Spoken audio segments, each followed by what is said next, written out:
Enfim, e é por aí. A gente pode começar já então, né? Só um instantinho, deixa eu só pedir autorização, que eu esqueci na minha fala, gente, como é de praxe, né? Todo mundo está participando de vários eventos online, nós estamos gravando, tá? Então eu queria que vocês, se alguém tivesse alguma coisa contra, se eu pudesse, até colocasse no chat, tá?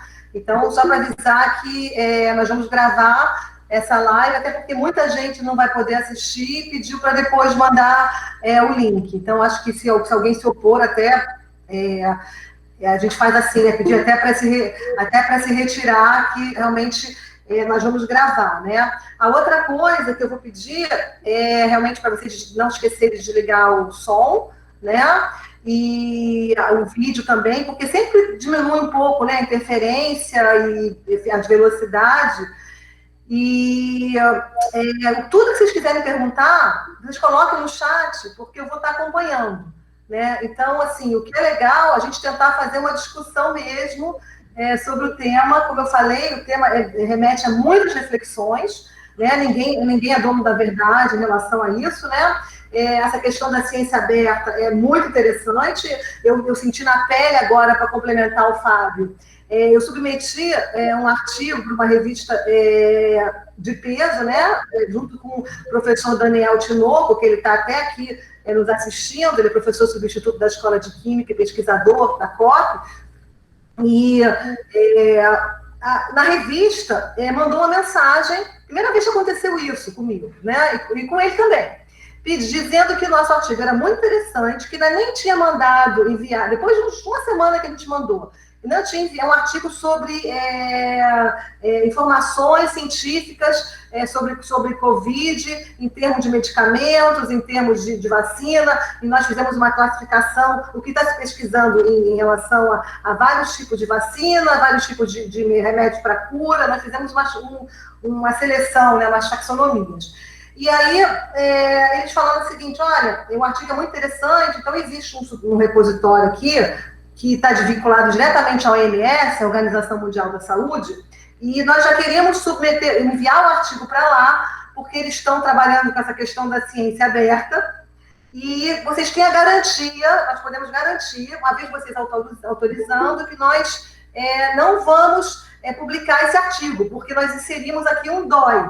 Todo mundo aqui, pesquisador, sabe o que é o DOI, né? É a identidade lá do artigo perante ao mundo acadêmico, o mundo dos artigos. E aí, nunca tinha acontecido isso comigo, né? Bom, por que a OMS está fazendo isso? A OMS está fazendo isso, né? A Organização Mundial da Saúde, no momento de pandemia, né? Assim como as patentes, quem trabalha com patente aqui, eu trabalho bastante, existe a questão de iminência de guerra, pandemia, as patentes elas podem ser quebradas, né, para produzir alguma coisa, então a OMS está querendo ler tudo que vem, né? Mesmo, claro que ela vai classificar o que serve, o que não serve, o que eles estão estudando, porque não existe tempo, né, de esperar um artigo ser publicado, que todo mundo, pesquisadores sabem, né, que às vezes demora 2, 3 meses, 4 meses, então urge o tempo. Então, eles pediram essa autorização, e aí eu falei com o Daniel, né, Daniel, vamos topar, interessante isso, e aí mandaram um DOI para a gente, né, segurando, dizendo o seguinte, vocês já estão seguros aí. Se a revista vai publicar ou não, não tem problema, a gente depois pode publicar em outra, mas já nós estamos seguros, e isso mostra o movimento da ciência aberta, né, Fábio? A ciência aberta estando firme na pandemia, né? Então, isso aí eu achei super, super interessante, né? Então, como eu falei, o Fábio, ele vai falar, aqui na apresentação dele, ele vai falar sobre dados de pesquisa, o reuso de dados na ciência, vai comentar alguma coisa do GoFair, se tem alguém aqui do GoFair, a gente vai falar alguma coisa, né? A importância da ciência aberta para os dados da pesquisa, dos protocolos do Covid, vai comentar, né, vai citar alguns repositórios bem interessantes, não vai deixar de falar dos exemplos da FRJ, das ações da FRJ em relação ao Covid, né? E também a ciência aberta do enfrentamento do Covid, a importância disso para a evolução, né, para a gente discutir a doença.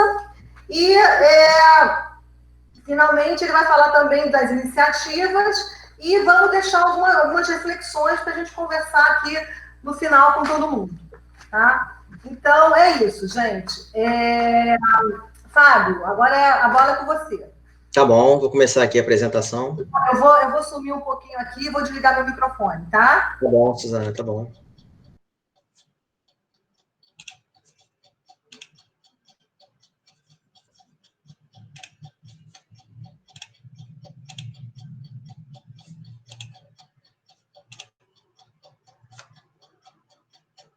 Vocês estão vendo aí a apresentação? Está visível para vocês aí?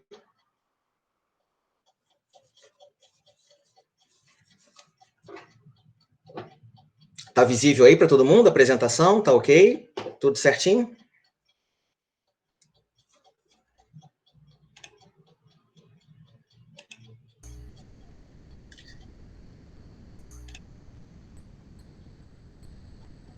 Tá sim, bota na forma de apresentação, isso. Pronto, agora foi isso.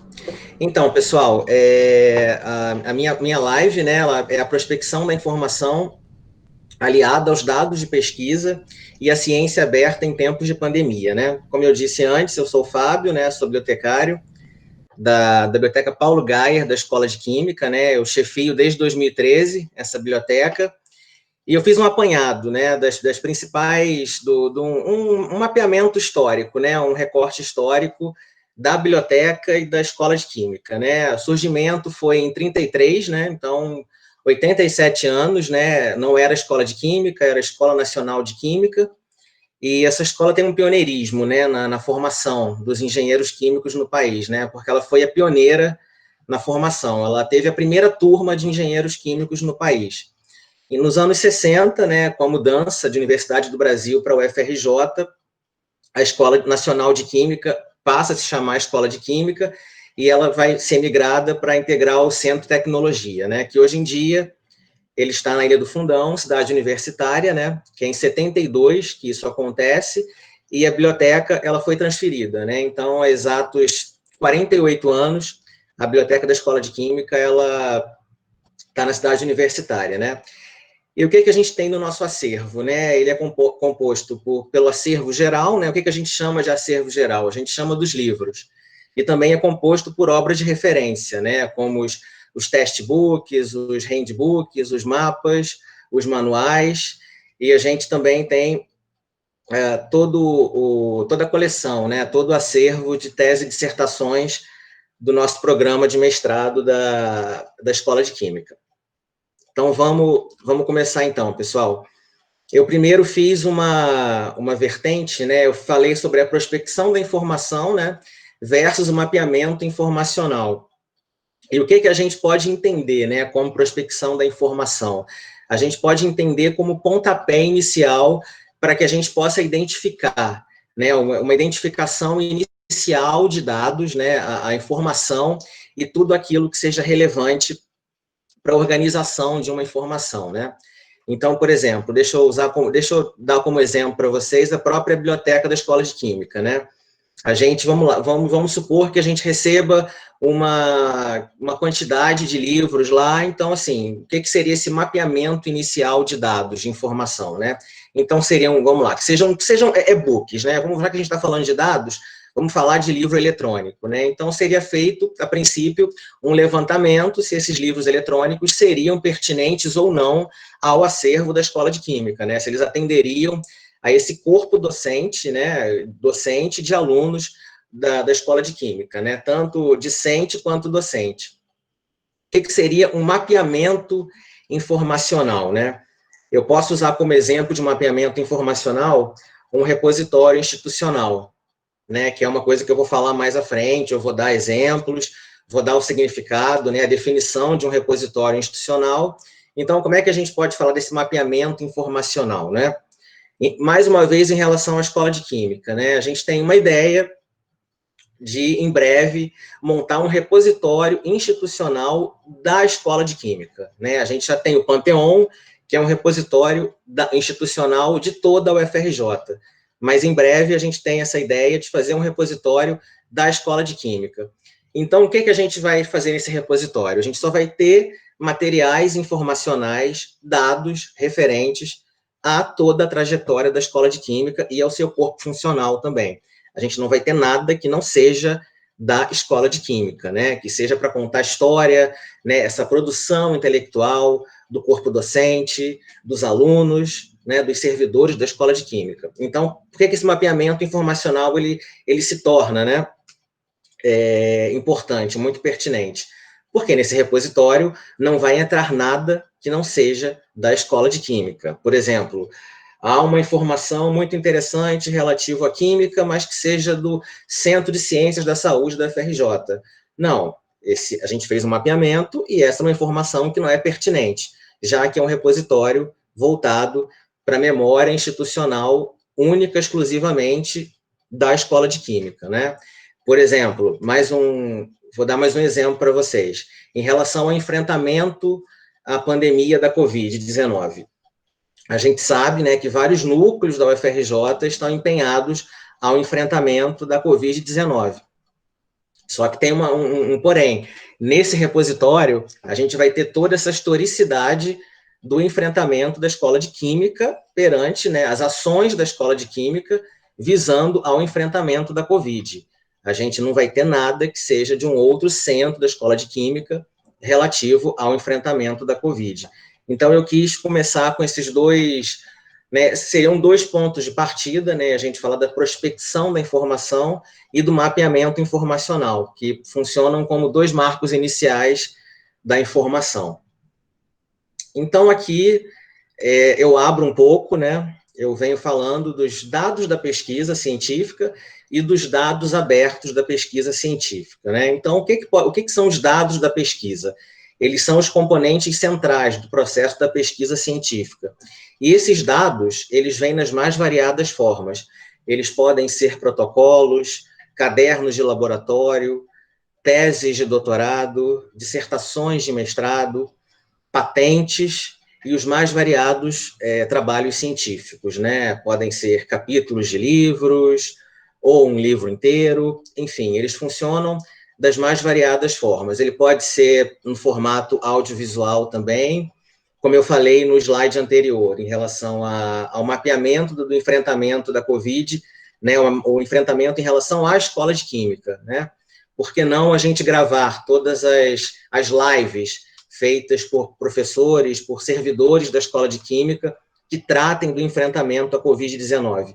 Isso também seria um dado de pesquisa passível de estar em um repositório de dados abertos.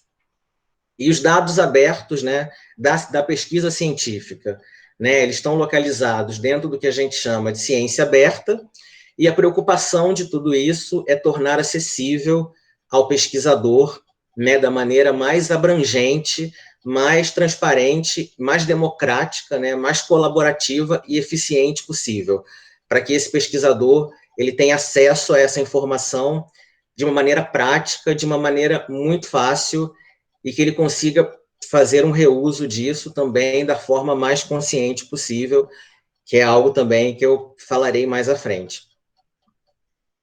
Então, aqui eu, né, espicho um pouco mais ainda, né, e eu falo o que pode ser considerado como dado da pesquisa científica, né. Então, a gente entra aqui com documentos textuais, com as planilhas, com as estatísticas, com os cadernos de laboratórios, né, inclusive eu já vi alguns repositórios institucionais de universidades, né, que eles têm uma comunidade, né, dentro do repositório, em que ela trata dos cadernos de laboratórios, né, que infelizmente, né, fica aqui uma leve crítica, né, esses cadernos não são preservados o quanto eles deveriam, mas enfim, essa crítica ela fica para depois. A gente vai falar dos padrões e protocolos também, né, e aí eu sinalizo aqui em relação aos padrões e os protocolos, né, que dentro desse momento de pandemia, do enfrentamento à Covid, os protocolos e os padrões, os dados abertos, né, em formato de padrões e protocolos, eles se tornam muitíssimo importantes para os pesquisadores, né, no enfrentamento à Covid, nas mais variadas formas de enfrentamento, né, desde você lançar uma nova tecnologia, né, uma máscara 3D, né, até um protocolo de como você deve lavar as mãos a maneira certa de lavar as mãos, né, com álcool, sabonete gel, no enfrentamento à pandemia. A gente tem aqui também, como eu disse antes, né, os arquivos de áudio e vídeo, as fotografias, procedimentos operacionais, os artefatos, né, e alguns sequenciamentos de proteínas, né, ou sequenciamentos genéticos, que mais uma vez eu sinalizo também aí, que são dados abertos, né, os sequenciamentos de proteínas ou genéticos, né, eles são dados abertos muito importantes, da mesma forma que os protocolos, eles são muito importantes também como dados, né, no enfrentamento da pandemia da Covid-19. E aí aqui, né, ainda continuando nos dados abertos da ciência, eu falo sobre o reuso dos dados, né? Eu acho que é uma das características mais importantes, né, se não a mais importante, dentro da ciência aberta, né, que é você poder reutilizar aqueles dados, né, você poder e reutilizar talvez de uma outra forma, dentro de um outro contexto, dentro de uma abordagem nova, né, uma nova abrangência, né. Então, quais são as principais características, né? Eu listei 5 características, né, em relação ao reuso dos dados na ciência. E quais são elas, né? Maior qualidade, né? Porque a gente supõe que aquele pesquisador ele esteja consultando uma fonte confiável, né, daqueles dados, um menor custo, né, porque você não precisa de uma duplicação de esforços, né, é como se você não precisasse começar do zero numa pesquisa, né, o que vai tirar eficiência, o que vai se refletir em um maior gasto, né, você, na verdade, você vai começar dentro daquilo que já foi feito, você vai começar uma nova avaliação dentro daquilo, você vai reusar aquilo que já feito, você não vai começar do zero, né? E essa questão do reuso também, isso é muito importante, né? Isso me faz voltar à minha dissertação, né? Em que a gente falava muito da questão de você não ter acesso, né, a um passo a passo da pesquisa científica, porque dessa forma, você acaba recomeçando do zero muitas pesquisas que não deram certo, né? Então, por isso que você mapear esse passo a passo da pesquisa, isso é muito importante, porque ali um outro pesquisador pode observar isso, né? O que um outro pesquisador já fez, o que não deu certo, e aí você não continua daquilo. Muito melhor do que você começar uma pesquisa em que tudo já foi feito e não deu certo. Então, seria um gasto de energia muito grande, né? Então, mais eficiência, né? E o maior número possível de pesquisadores, né, que tenham acesso aos dados acumulados por seus antecessores, né? Isso acarretaria numa maior visibilidade daquele pesquisador, né?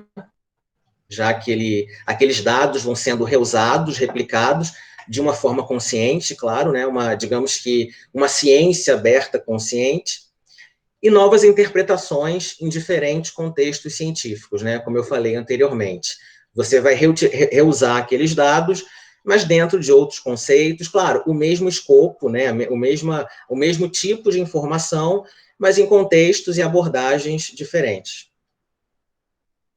E aí, ainda dentro, né, da questão da ciência aberta, eu vou falar um pouco sobre o GoFair, né, que são aqueles 4 principais princípios, né, sobre todos os tipos de dados abertos, né, que para que realmente eles sejam pertinentes e que eles ajudem a esse pesquisador, eles têm que ser facilmente localizáveis, acessíveis, interoperáveis e reutilizáveis, né? Então, a gente vai ver aqui FAIR, porque eles estão, falado na língua inglesa, né? Que é findable, accessible, interoperable e reusable, né? E aqui no Brasil, né, o GoFair, ele atua em todas as áreas do conhecimento e ele é coordenado pelo IBICT, né, que vem a ser o Instituto Brasileiro de Informação em Ciência e Tecnologia, que é um dos principais órgãos, né, um órgão vinculado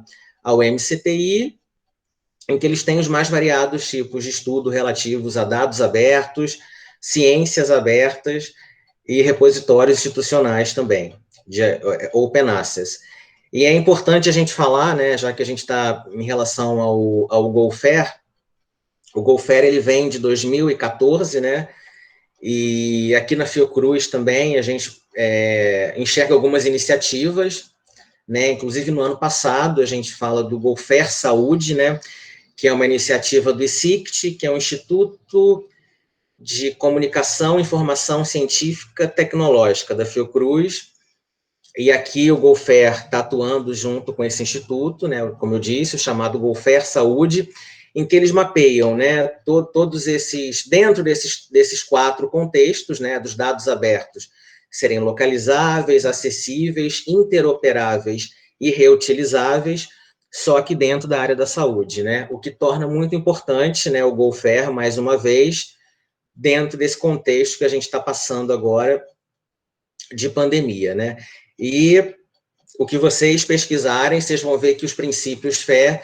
eles praticamente mapeiam tudo que se fala sobre ciência aberta, tudo que se fala sobre dados abertos, né? Principalmente muito recente isso, principalmente de alguns anos para cá, né, em que você fala que não adianta você ter a informação, né? Uma informação disponível, uma informação pertinente, se você não facilita, né? Se você não consegue torná-las acessíveis a quem está pesquisando tudo isso, né? Então, aqui eu falo um pouco, né, sobre essa importância da ciência aberta, né, para os dados da pesquisa, como que a ciência aberta e os dados da pesquisa, eles trabalham juntos, né? Facilitando o acesso aberto a publicações científicas, né, a cada vez maior abertura de dados científicos, a reprodutibilidade da pesquisa, que já foi o que eu comentei antes, né, que é o reuso da pesquisa, uma das principais características, se não a principal, da ciência aberta, uma maior transparência, né, do financiamento público, né, isso funciona como um exemplo em relação a isso, né, você ter uma contrapartida, né, de uma pesquisa feita com financiamento público, né, e essa pesquisa, ela estar disponível, né, ao grande público, ela estar em bases, em grandes repositórios de acesso aberto, né, tanto repositório institucional, quanto repositórios de dados, repositórios de sequenciamento genético, enfim, o que importa é ter essa contrapartida, né, que essa pesquisa, ela esteja, né, ela feita com financiamento público, que ela esteja acessível ao maior número de pessoas e ao maior tempo possível. Em um aumento, né, da velocidade da circulação da informação também, que é uma outra premissa, né, uma outra característica dos dados abertos, que é algo que a gente precisa muito, né, no momento atual que a gente está, esse aumento, né, uma verdadeira corrida para a informação, né, uma corrida para você desenvolver fármacos, né, que tenham uma eficiência comprovada ao enfrentamento da Covid-19, essa corrida que a gente está aí, né, a busca dessa vacina. Então, por isso, é um momento em que a ciência aberta, ela tem uma importância máxima em relação a tudo isso. Então, agora eu vou começar a falar um pouco eu pegar uma característica, né, um tipo como eu falei antes, os protocolos, né, como um tipo de dado aberto, né. Então, o que a gente pode entender, né, nos protocolos, no tratamento, né, no enfrentamento à Covid-19, né. Então, tanto a OPAS quanto a OMS, né, que a OPAS é a Organização Pan-Americana de Saúde, e a OMS, a Organização Mundial de Saúde, né, eles fizeram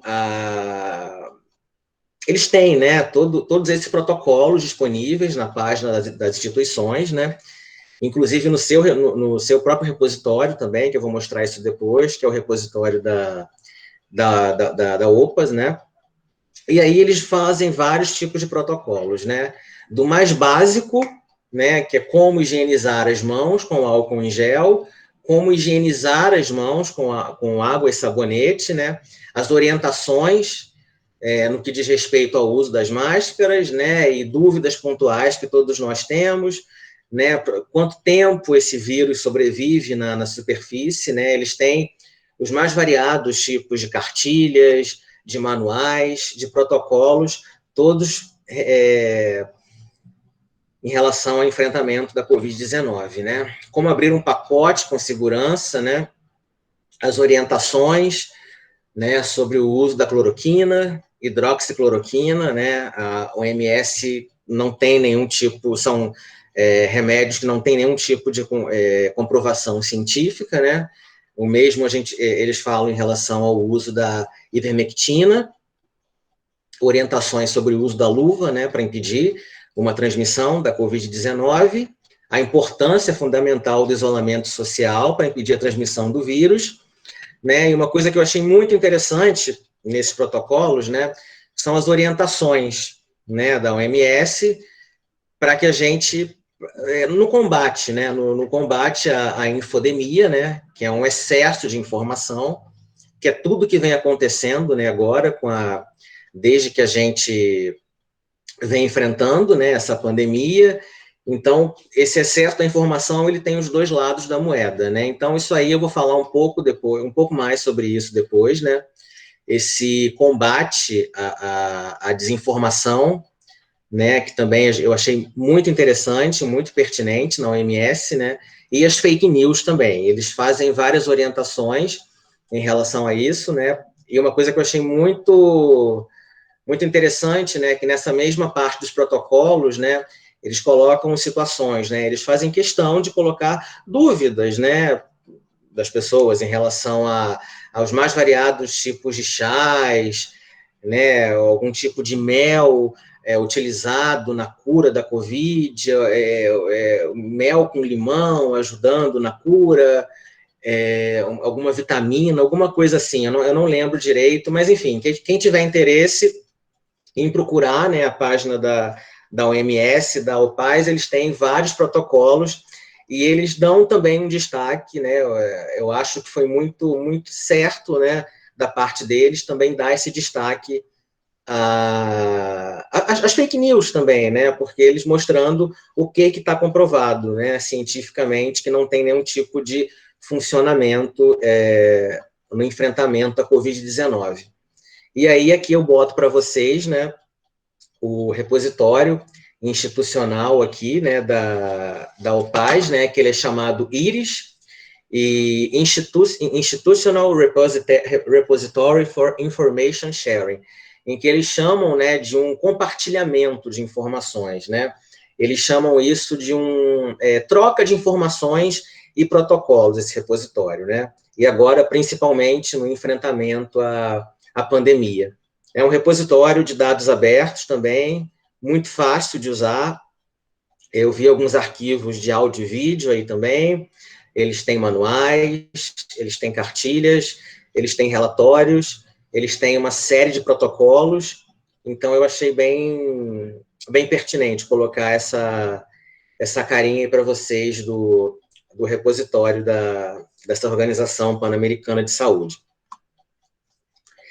E aí, aqui eu pulo um pouco, né, eu saio da OMS, né, e eu falo aqui alguns exemplos, né, de publicações e de alguns recursos educacionais também abertos, né, sempre dentro desse escopo da ciência aberta. Pesquisando aqui, né, eu tive acesso ao GenBank, né, que é um repositório de dados, né, de acesso aberto, e o GenBank, ele é um repositório em que ele abarca, né, diferentes sequenciamentos genéticos, né, e o sequenciamento do DNA do novo coronavírus, né, ele foi colocado, se eu não me engano, em março, bem no começo de março. Os pesquisadores, se eu não me engano, acho que é a universidade, o nome é Fundan, e é uma universidade de Xangai, né, e eles sequenciaram o DNA desse novo coronavírus e eles colocaram no GenBank, que é um repositório de uma associação de dados abertos japonesa e europeia, né, e ele só abarca só os sequenciamentos genéticos, né? Um repositório de dados voltado para esse sequenciamento. Em 19 de fevereiro, né, bem no comecinho da pandemia, a gente já tinha 81 diferentes sequências genéticas do coronavírus. Elas foram compartilhadas abertamente nesse repositório, no GenBank, né, e outras 189 no China National Genomics Data Center. Isso em fevereiro. Então, hoje em dia, isso aí já deve ter aumentado muito mais. Eu confesso para vocês que eu procurei bastante, né, a atualização dessa informação, eu não encontrei, mas eu achei muito importante colocar como isso estava ainda em fevereiro, em março, né? E tanto a iniciativa, né, do sequenciamento do novo coronavírus dentro de um repositório de dados aberto, quanto a esses dados, né, o MSS, o Centro Chinês de Controle e Prevenção de Doenças, né, publicarem dados estatísticos como o número de pacientes, além de você mapear como que está a pandemia em determinado local, né, você vendo esse número de pacientes, um sequenciamento de DNA no repositório de dados de acesso aberto, você consegue chegar mais facilmente a uma vacina que seja eficaz contra a doença, né, e você também consegue desenvolver, né, e mapear, a partir desses dados abertos, uma gama aí de remédios, né, de fármacos que sejam comprovadamente eficazes, né, e eficientes no combate ao novo coronavírus. Em fevereiro, né, no banco de dados Dimensions, né, 500 artigos científicos sobre o novo coronavírus. Infelizmente, apenas 160, né, 32, menos da metade, né, deles estavam em publicações de acesso aberto, né? Então, esse banco de dados, né, ele acabou abarcando também esses artigos aí, né, que eles ainda não estavam no acesso aberto, tamanha a urgência no enfrentamento à pandemia. Para você correr com essa informação, então, digamos que foi aberta uma exceção para esses documentos, né? E também eu achei muito interessante, né, que 100 empresas, né, que assinaram o Wellcome Trust, né, que isso aí vem dos anos 30, né, é uma iniciativa britânica, né, há 84 anos, né, já naquela época, né, para facilitar esse acesso à pesquisa, esse acesso à informação. E aí, essas 100 empresas, né, que assinaram e que até hoje apoiam as iniciativas do Wellcome Trust, essas pesquisas foram disponibilizadas gratuitamente pelas editoras. E aí, mais uma vez, né, isso, né, por causa da nossa urgência sanitária nesse momento que a gente está enfrentando de pandemia, né? Então, aqui eu mostro para vocês uma cara aqui do GenBank, né, que é o repositório de sequenciamento de dados abertos, né, e é um repositório de sequenciamento genético, né, para mim foi como eu disse antes, né, no começo da apresentação, para mim foi uma novidade, eu não sabia da existência, né, de um repositório de sequenciamento genético, e ele está aí. Como eu digo, ele é feito, uma cooperação entre editoras de acesso aberto japonesas e europeias, né, e aí os pesquisadores chineses colocaram em março esse sequenciamento genético de acesso aberto do novo coronavírus. Então, para quem se interessar, né, essa é a cara inicial, é a tela inicial do GenBank, e aqui está do Dimensions também, né? Consegui baixar alguns PDFs, eu fiz alguns testes também nesse repositório, que também ele concentra várias informações, é muito rápido, né, a quantidade de informações sobre o novo coronavírus, né, que se encontra nesse repositório, basicamente atualizadas a cada meia hora, né, então, assim, essa também, do mesmo jeito, né, essa é a cara inicial desse repositório, para vocês verem também. E aí aqui eu volto, né, mais uma vez para Brasil, continuando, né, sobre o papel, a importância primordial da ciência aberta no enfrentamento da Covid-19, né? Então, eu mapeei algumas instituições, claro que a gente tem existência, né? Não tive como mapear todas as instituições, eu botei apenas, né, as principais instituições, né, aí, envolvidas no enfrentamento, né, deixando claro que há alguns, não os principais, algumas ações voltadas ao enfrentamento de algumas instituições brasileiras. Claro que há muitas outras iniciativas muito importantes também, mas que não entraram nesse meu recorte aí. A gente volta a falar do IBICT, né, que mais uma vez tem um papel de suma importância no enfrentamento à Covid-19, e lá em março, né, o IBICT ele vai disponibilizar um diretório de fontes de informação científica de livre acesso sobre a Covid-19. O que vem a ser isso, né? Como se fosse um diretório, um repositório, né? Que ele contém os mais variados tipos de documentos, né? Sejam eles artigos, patentes, os mais variados tipos de documentos, dissertações, teses, que tratem da Covid-19. Isso mundo inteiro, né? E é um diretório que ele está aberto, de acesso aberto, né? Para quem queira buscar alguma informação. E mais uma vez, né? Isso foi feito rapidamente, isso em março, né? Então, muito novo, quase 5 meses, e mais uma vez por causa dessa urgência sanitária que a gente está passando, né? E mais uma vez, aqui o IBICT, né, junto com a ABEC, que é a Associação Brasileira dos Editores Científicos, eles idealizaram um repositório de pré-prints, né? O que vem a ser o pré-print? Ele é aquele repositório que ele já está numa base de acesso aberto, mas ele ainda não passou pela avaliação dos pares, né? Ele ainda não está, não faz parte, né? Ele ainda não foi aceito para publicação numa pesquisa, numa revista, assim, numa publicação científica, né?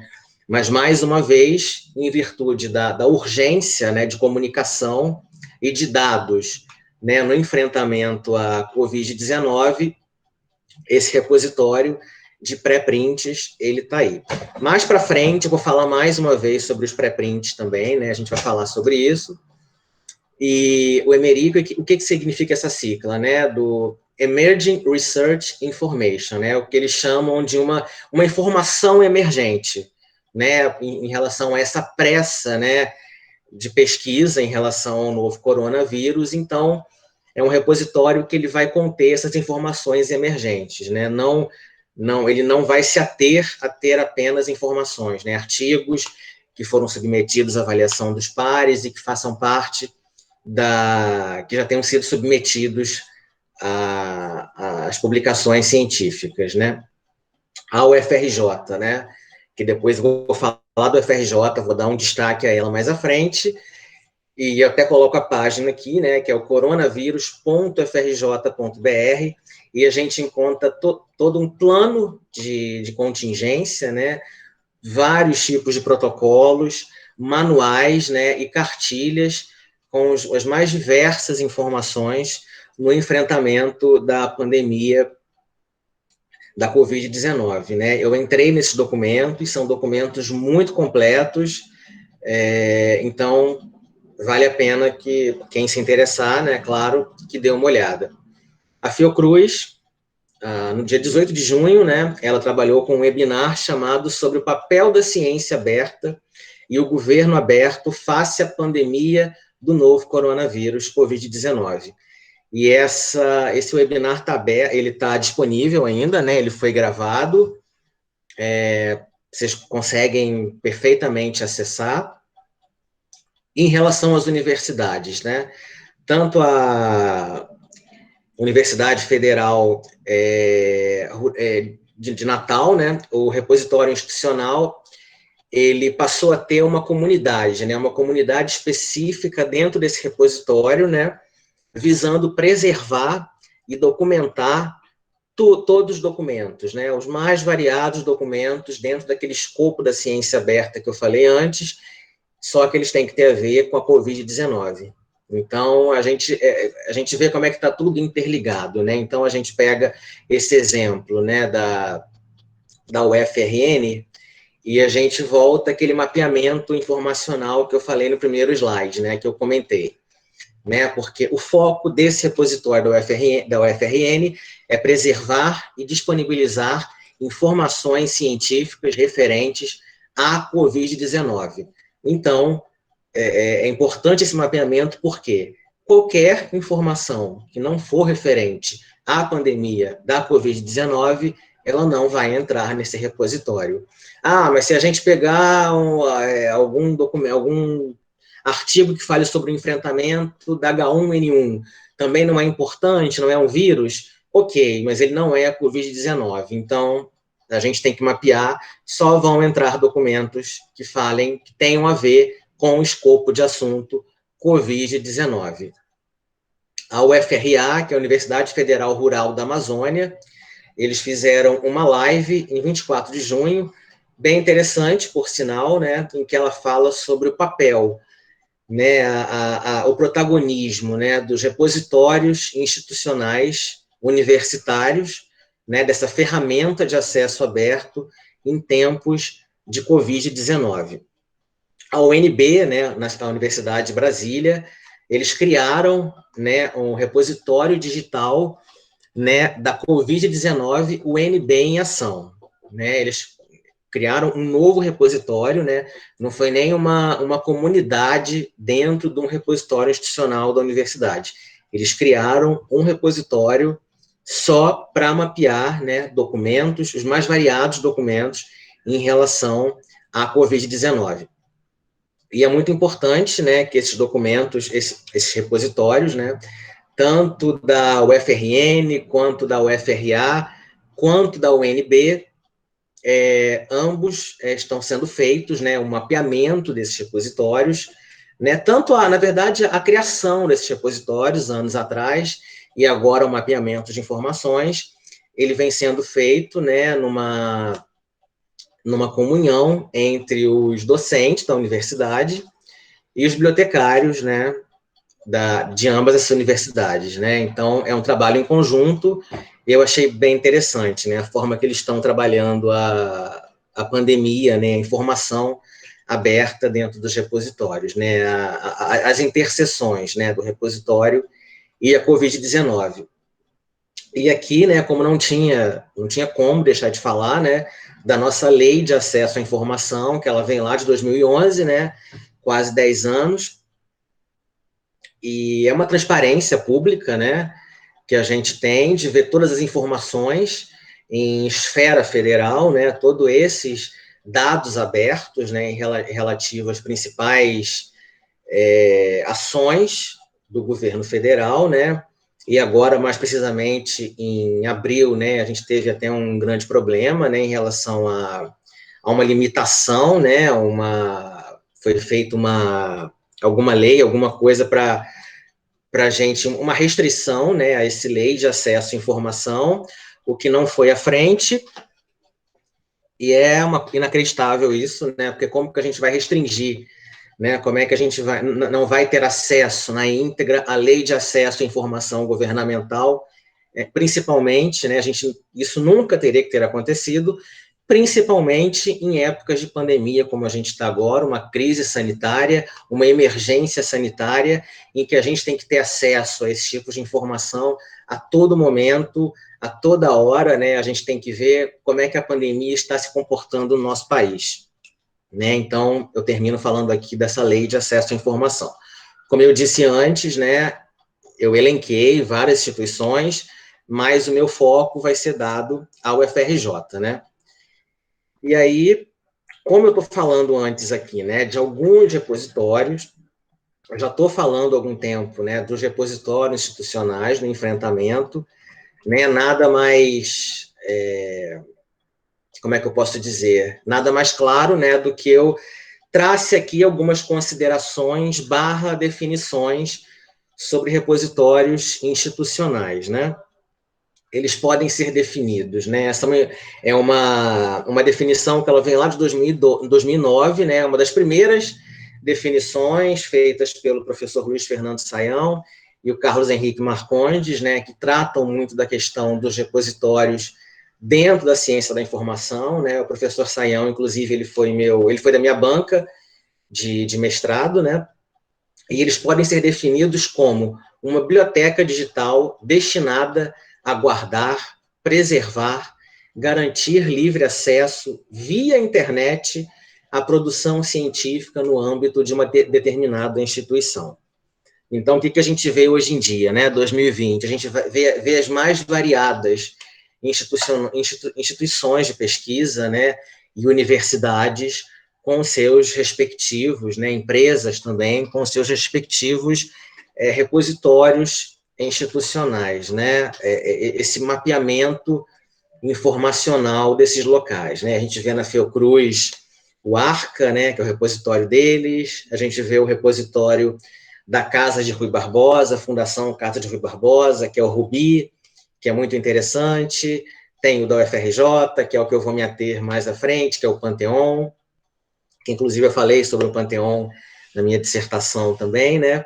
E como é que os repositórios eles funcionam, né? Eles funcionam como um reconhecimento das atividades intelectuais, né? De uma determinada instituição de pesquisa, né?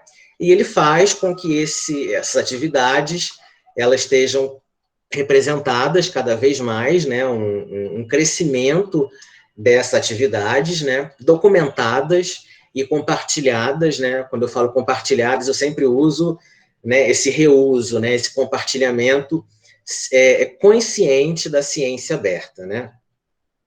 O repositório, ele vai favorecer o que é produzido pelo pesquisador de uma determinada instituição, né, independente da sua área do conhecimento, ele vai favorecer, ele vai jogar luz naquela pesquisa, né, com compartilhamento, com reuso, e eles provêm também, né, em última instância, os mecanismos, né, que aumentam a eficácia da preservação, né, essa preservação digital intelectual dos pesquisadores, né, e das instituições, e vai promover a visibilidade de ambos, né? No caso, a minha dissertação, ela estando dentro do Panteon, ela vai favorecer, né? Ela vai ser uma visibilidade para mim, Fábio, como servidor, como bibliotecário da UFRJ, e também vai servir para aumentar a visibilidade da instituição UFRJ, né, Universidade Federal do Rio de Janeiro, né, mediante outros pares, né, outras pessoas que pesquisem o mesmo que eu pesquisei e que também estejam com projetos, né, outras universidades com projetos similares àqueles feitos, né, por pesquisadores dentro da própria UFRJ. E aí aqui eu montei um quadro, né, falando sobre, eu não vou ler esse quadro todo, só os principais, né, alguns benefícios, né, quem tiver interesse também em saber mais desse quadro, ele é um quadro que ele está na minha dissertação, ele está maior, né, ele contém mais dados, e ele fala sobre os benefícios do repositório para 3 pilares, né, o repositório para o pesquisador acadêmico, para os bibliotecários, né, os docentes e os reitores das universidades, e para a universidade e para a comunidade em geral, né, para quem faz uso daquela universidade, né. Então, o que a gente pode falar aqui, né? Eu vou pegar aqui os mais importantes, porque não tem nada que eu já não tenha falado antes, né.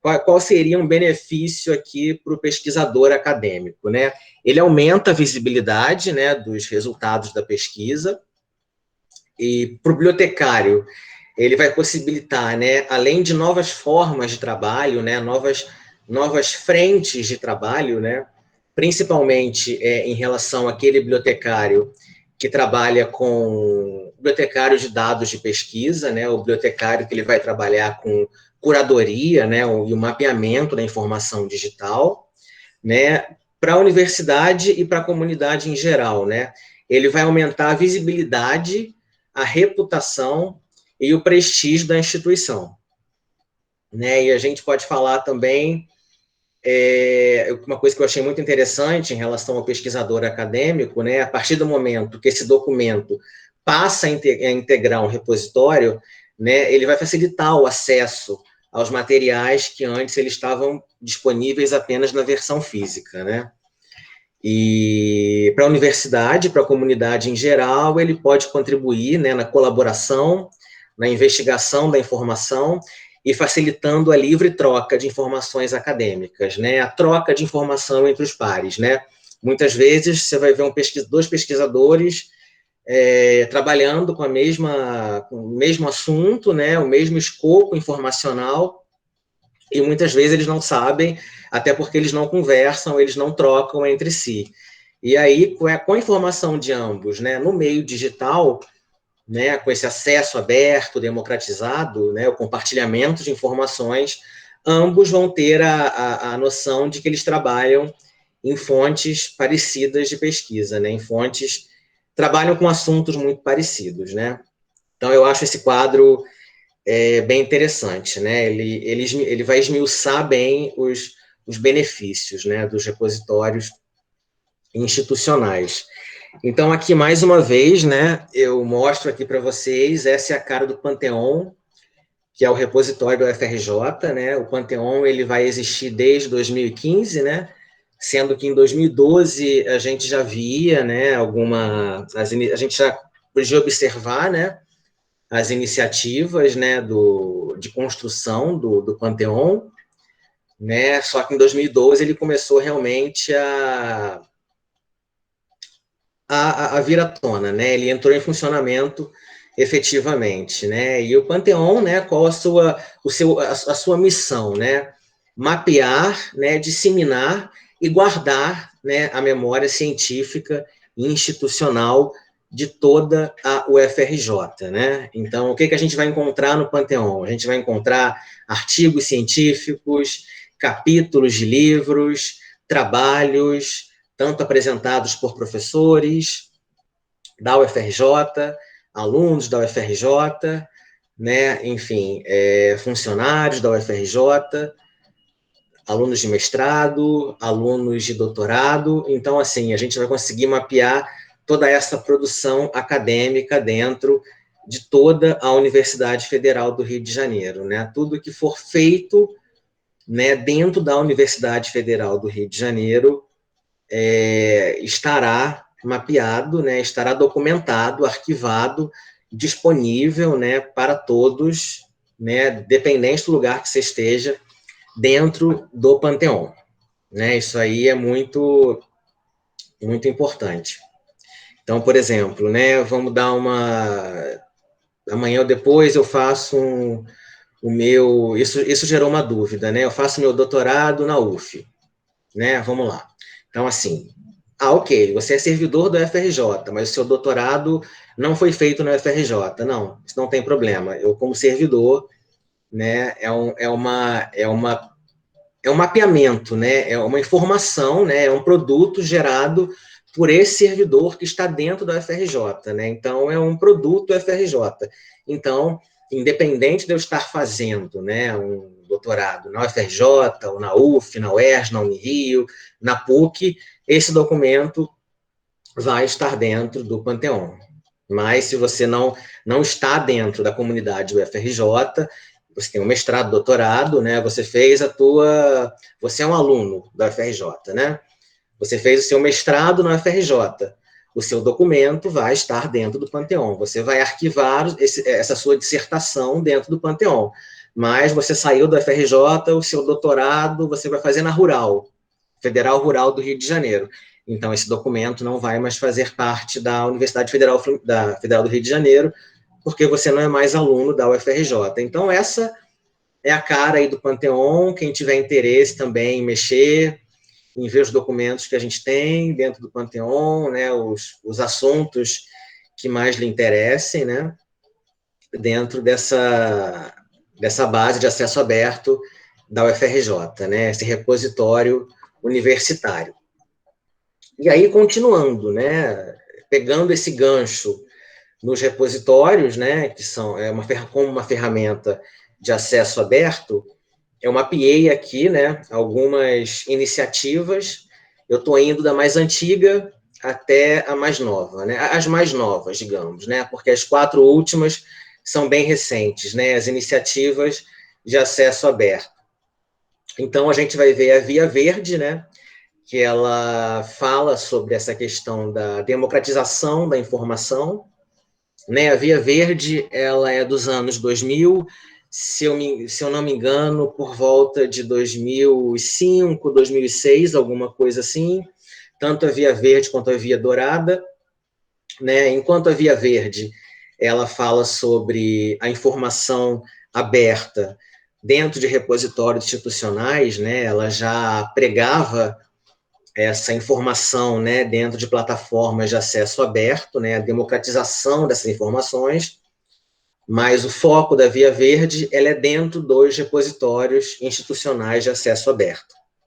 A Via Dourada, ela já cita também a democratização da informação, né, a democratização das mais variadas formas de informação, só que dentro, né, do eixo das publicações científicas, né, das revistas científicas, não mais em relação a repositórios institucionais.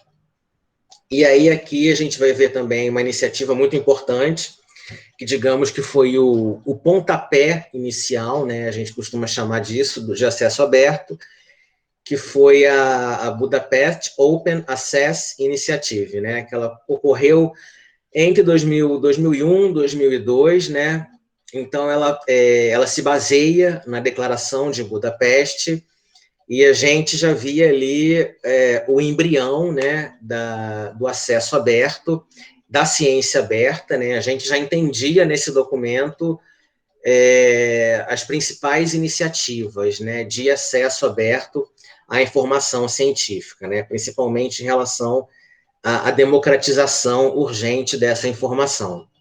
E o Open Access to Knowledge in the Science and Humanities, de 2003, né, na Declaração de Berlim, a gente já vai ver um aprofundamento, né, de tudo que foi falado na Budapest Open Access, né, só que ali eles já falam, né, na Declaração de Berlim, dentro da Open Access, né, eles já falam em relação à internet, né, a internet já aparece aí como um facilitador, né, como uma democratização desse acesso às pesquisas científicas, né, esse mapeamento à pesquisa científica.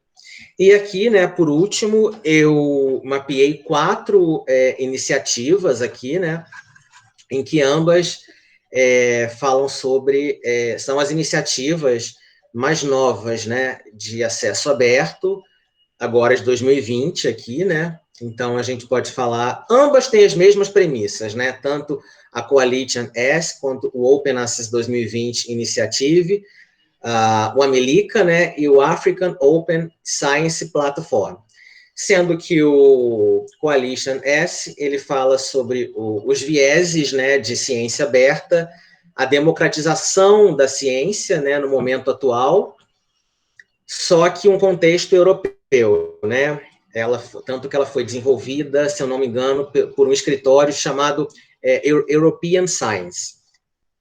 E aí aqui a gente vai ver o Open Access, né, 2020, que ele mapeia todas essas 4 formas de iniciativa.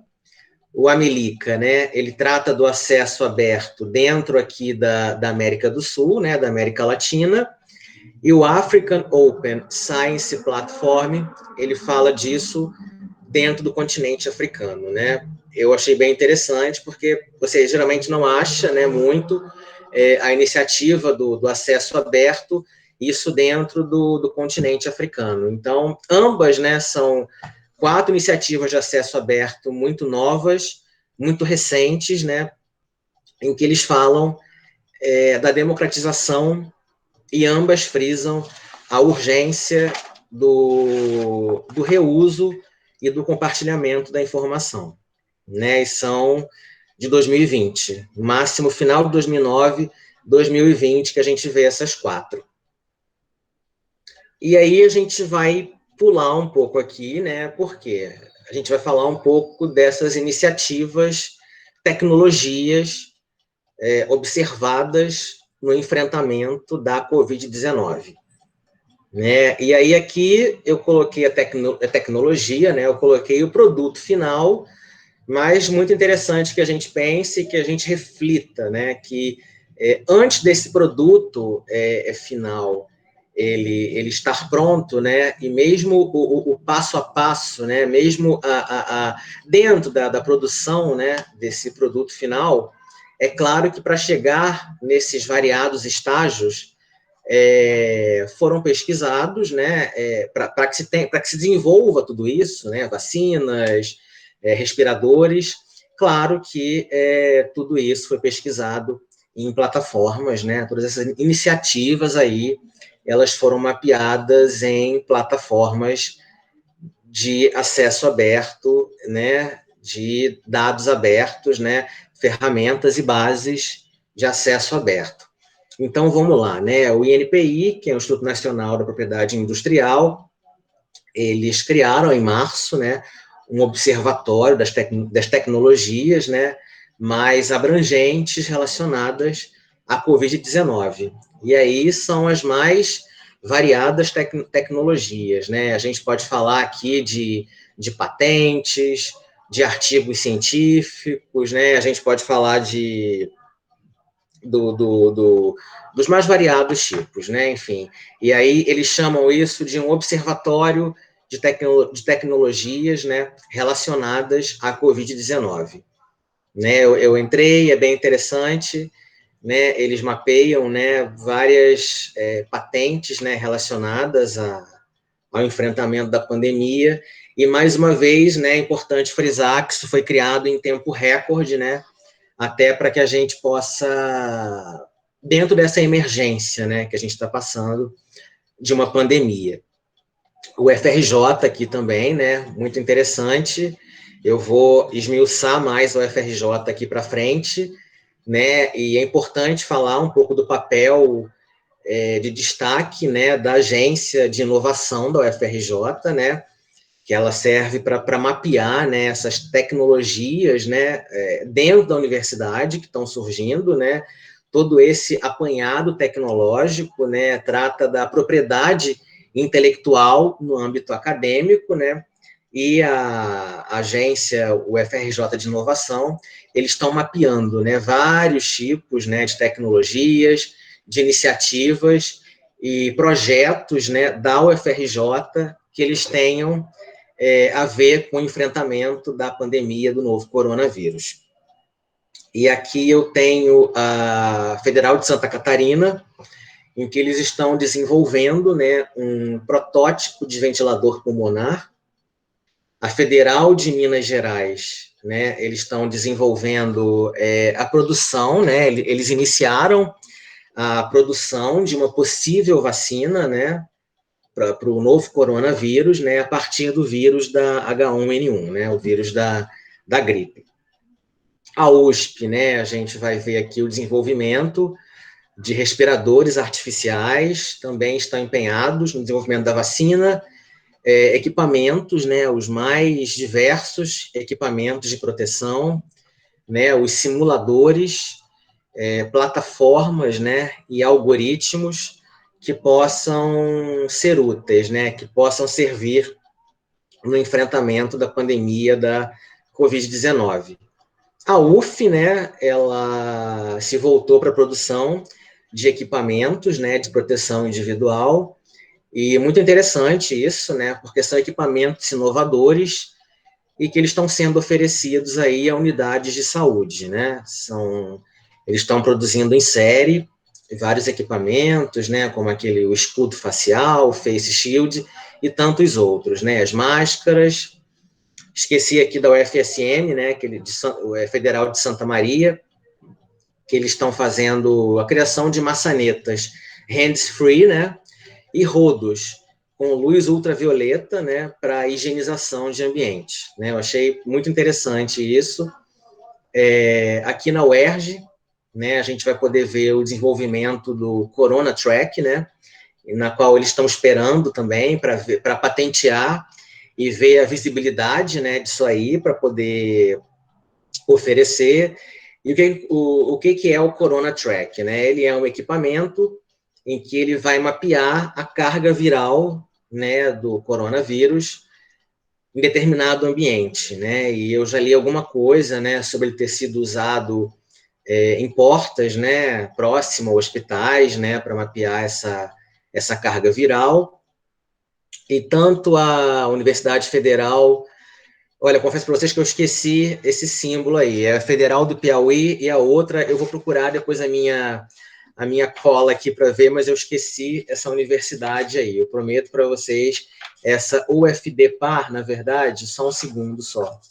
Ela vem a ser aqui Universidade Federal do Delta do Parnaíba, né? Então, tanto essa quanto a Federal do Piauí e a Federal de Alagoas, eles já migraram, né, para a parte dos artigos científicos, né?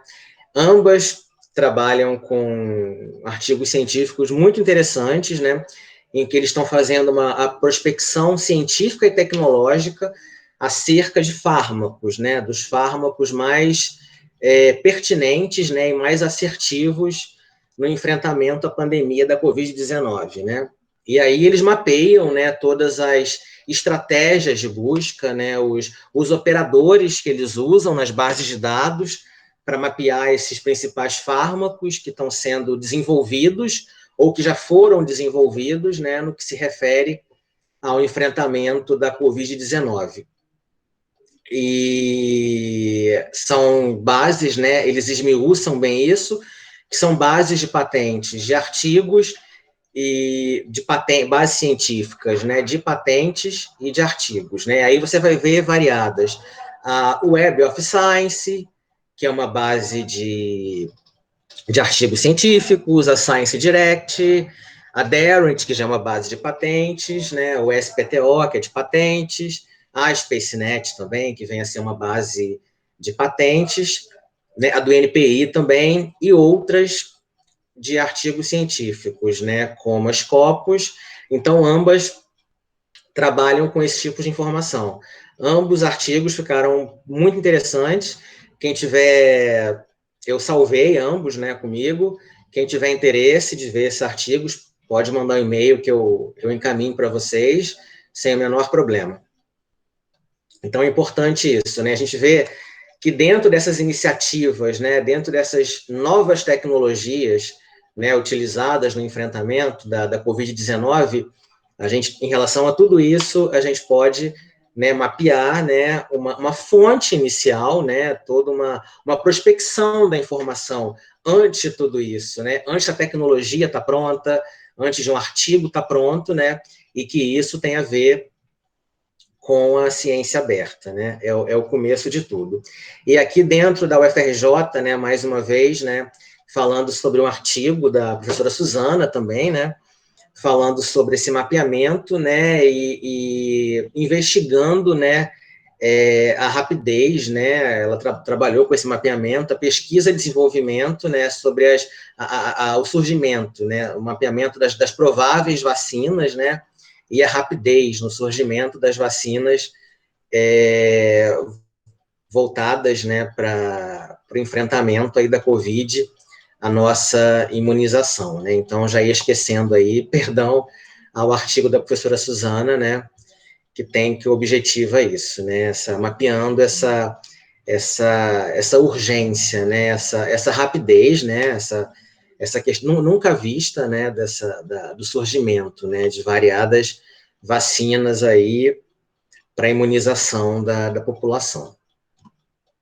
Então, como eu prometi antes, né, eu vou falar agora aqui sobre a UFRJ, e especificamente, né, no enfrentamento da Covid-19, as tecnologias, né, da UFRJ voltadas ao enfrentamento da Covid. E aí a gente vê aqui, né, no CCS, a Faculdade de Medicina, e são várias iniciativas, né, são vários projetos, que isso fique bem claro, né, esses projetos estão dentro daqueles que a agência UFRJ de Inovação mapeou, né, e aí a gente vê que são as pessoas com doença de Parkinson, né, e a Covid-19, né, em que ele vai estudar a vulnerabilidade dessas pessoas, né, do doente de Parkinson, né, e a contaminação com a Covid-19, né, parece pelo projeto, né, pelo resumo que eu vi, parece ser bem interessante o estudo que eles fazem, né, em relação a essa doença e a Covid-19, né, o próprio tratamento, né, do doente de Parkinson, na verdade, né, os cuidadores, né, todo esse cuidado, na verdade, que você tem que ter, né, porque você vai colocar alguém na sua casa, um cuidador, né, todo o caminho dele até ali, ele podendo contaminar esse doente, né, a fragilidade do doente, né, com Parkinson, enfim, bem interessante. A Faculdade de Medicina também, dentro do CCS, né, o e-book, Como Cuidar do Seu Coração na Pandemia da Covid-19, né, uma série de recomendações para a prática de exercícios físicos e respiratórios, né, mais uma vez, como é um e-book, né, vai estar numa plataforma de acesso livre, né, e a disponibilização dessa informação, né, e ela vai estar disponível ali para uma gama gigantesca de pessoas, né. A gente continua falando do CCS, né, junto com o Instituto de Bioquímica Médica, né, que é um estudo da especificidade do reconhecimento, né, da proteína N, né, do novo coronavírus, né, e a partir daí você desenvolver potenciais inibidores dessa proteína, né, também voltado ao enfrentamento da pandemia. Mais uma vez, o CCS, junto com o IPPMG, que vem a ser o Instituto de Puericultura e Pediatria Martagão Gesteira, né, em que eles, como é que se diz, uma iniciativa, né, de uma cartilha para que se aprenda a lavar as mãos, né, e como que lavar as mãos você previne doenças, né, claro que agora, dentro da Covid-19, mas o grau de informação que tem aí é bem generalista, né, para você evitar qualquer doença, qualquer contaminação por qualquer vírus, né, como que você lavar as mãos corretamente você pode prevenir. E tem também o CCS, junto com o Instituto de Nutrição Josué de Castro, né, em que eles traçam um paralelo sobre como a influência do distanciamento social por Covid-19, né, sobre o consumo de alimentos ultraprocessados relativos à experiência afetiva, né, como que essas situações, né, tanto as situações de guerra, como a de pandemia que a gente está passando agora, né, como que ela deixa a população muito exausta, muito carente, necessitando de uma fuga, né? E muitas das vezes essa fuga acaba sendo em alimentos, né? E aí você começa a não se alimentar bem, né? A comer todo tipo de alimento. Então eles falam sobre essa influência, né? Como que em tempos de vulnerabilidade as pessoas, né? Até para preencher alguma lacuna, né? Uma lacuna emocional / afetiva, né? Elas começam a se alimentar mal. E a gente vê na COP, né, no Centro de Tecnologia, alguns mapeamentos, né, eu listei 3 aqui que eles fizeram, que é um mapeamento do risco de contaminação, né, do índice do risco de contaminação de alguns trabalhadores brasileiros, né, pelo coronavírus, né, e eu lembro que eles falam, né, acho que atendente, né, no geral, supermercados, padarias, motoristas, né, de ônibus, falam de professores também, né, do risco em relação a professores, né, uma volta presencial, né, às aulas, o risco que isso acarretaria.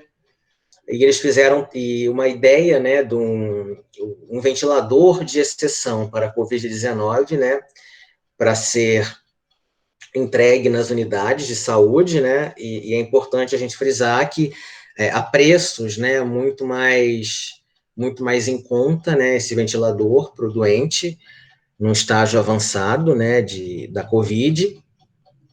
E uma coisa pertinente também a ser dita, né, é que esse ventilador, ele vai ser oferecido àquela instituição que ela já não possui o ventilador, né, digamos, nos moldes tradicionais suficiente, né, eles se esgotaram, eles não têm, todos os ventiladores estão ocupados, né, então aí que entra esse ventilador de exceção para a Covid-19 feito pela COP. a gente tem também na COP, né, o Covidímetro, né, eu coloquei o site aí para quem quiser entrar, que é o dadoscovid19.cos.frj.br. O que o Covidímetro faz, né? Ele vai mapear essa taxa, né? Como é que está a taxa de infecção do Covid aqui na cidade do Rio de Janeiro. Cidade não, no estado do Rio de Janeiro. E é um convênio, né, feito da COP com a secretaria, com a SEC, né, se eu não me engano, de estado aqui depois eu pego esse nome aqui do Rio de Janeiro. Mas tem a COP e a FRJ no meio aqui do Covid. Né, não poderia deixar de falar da Escola de Química, né, onde eu trabalho, né, uma associação da COP, né, uma força-tarefa junto da COP, a Escola de Química, a Faculdade de Farmácia e do Instituto de Química, do FRJ, né, na produção de álcool 70%, né, então isso aí eles já começaram desde março, né, então essa produção de álcool para as unidades, para instituições de saúde, né, para hospitais, e é uma força-tarefa mesmo, uma atividade muito, muito bonita, né, muito interessante dessas 4 unidades da Escola de Química, né, na produção do álcool. E a Faculdade de Farmácia, né, do campus de Macaé, eles tratam, né, da questão, mais uma vez, falando da alimentação, né, como se alimentar bem dentro da Covid, né, e dentro desse espectro de pandemia. E falam também sobre a questão dos fármacos, né, um mapeamento, né, dos fármacos mais, até o momento, né, os mais pertinentes, né, o que tem uma resposta mais positiva no enfrentamento da Covid, né, que é o Farma-Alimentos e esse site da Farmacologia Informa, né. Então, o que fica nisso aí, gente? Eu mapeei, né, algumas iniciativas dentro da UFRJ, né, que visam o enfrentamento à pandemia da Covid-19. Eu mostro aqui para vocês a cara, né, do Covidímetro, né, aqui da UFRJ, da COP, né, da COP com a Secretaria de Saúde do Governo do Estado do Rio de Janeiro, né. Então, essa é a cara dele aqui, da taxa de contágio, né. Então, isso aqui foi feito hoje cedo, né, esse print que eu dei, para ficar uma coisa bem atual, e a gente está aqui com 1,31, né, o risco de contágio aqui está o laranja, né, ainda está alto, né, então a gente vai ver aqui. Então, assim, pessoal, né, aquilo que a Suzana falou na apresentação, né, e que eu disse também sobre a gente fazer, né, algumas reflexões sobre a ciência aberta, né, então, que fique bem claro para todos vocês, né, que a gente não está tentando responder nada aqui nessas reflexões, nem taxar uma coisa, um aspecto, não, é positivo, é negativo, né, inclusive a gente vai vendo que alguns aspectos desses, tanto eles podem ser positivos, né, quanto eles podem ser negativos, então a gente não está aqui com a intenção de fechar as discussões sobre nada, né, como eu disse, apenas são reflexões e que eles sirvam aí para a gente falar sobre isso, para que a gente pense um pouco sobre isso, né, sobre algumas características, né, intrínsecas à ciência aberta. Então, o que eu listei como aspectos positivos, né? Eu listei a infodemia, que é esse excesso de informação, né, em que a gente fica sem saber aonde recorrer, é uma gama infinita de informações, né? Só que aí a ciência aberta, né, com as suas plataformas confiáveis, né, ela vem para mapear qual a informação pertinente, né? E aí dentro disso a infodemia, né, a gente consegue mapear dentro desse excesso de informação o que pode ser mais pertinente, o que é confiável para que a gente use, para que a gente faça um reuso consciente, né?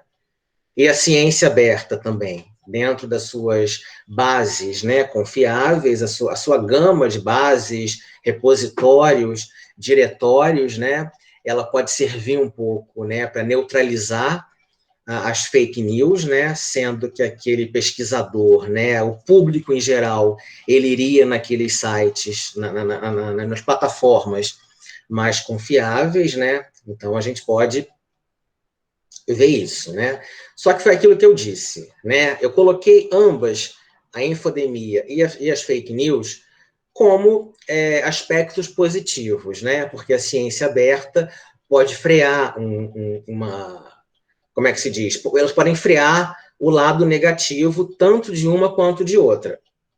Mas, ao mesmo tempo, né, dependendo do ponto de vista, dependendo do olhar, né, tanto as fake news quanto a infodemia, né, esse excesso de informação, né, e essa informação não verificada, né, uma informação não certa, digamos assim, nem sempre a ciência aberta pode frear isso, né, isso vai depender muito, às vezes, do público, né, de quem está consumindo aquela informação e de quem queira replicar aquilo, queira reusar aquilo, né? Então, esse aspecto positivo, né, de ambas, isso foi dentro do meu entendimento, mas, como eu disse, são reflexões, então cada um de nós aqui pode colocar isso dentro do que melhor lhe convir.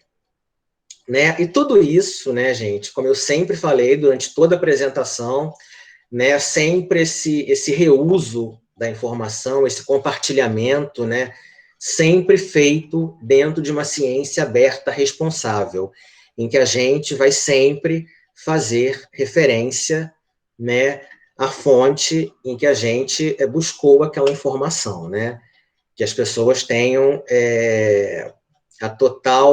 o conhecimento, né, a clareza e a disciplina quanto a isso, né, então eu sempre chamaria de uma ciência aberta responsável. Então, aqui, o que eu chamo de aspectos negativos para a ciência aberta, né? Eu vou chamar os pré-prints, né? Como a gente já viu antes, né? Algumas bases de dados, né? De pré-prints que existem, né?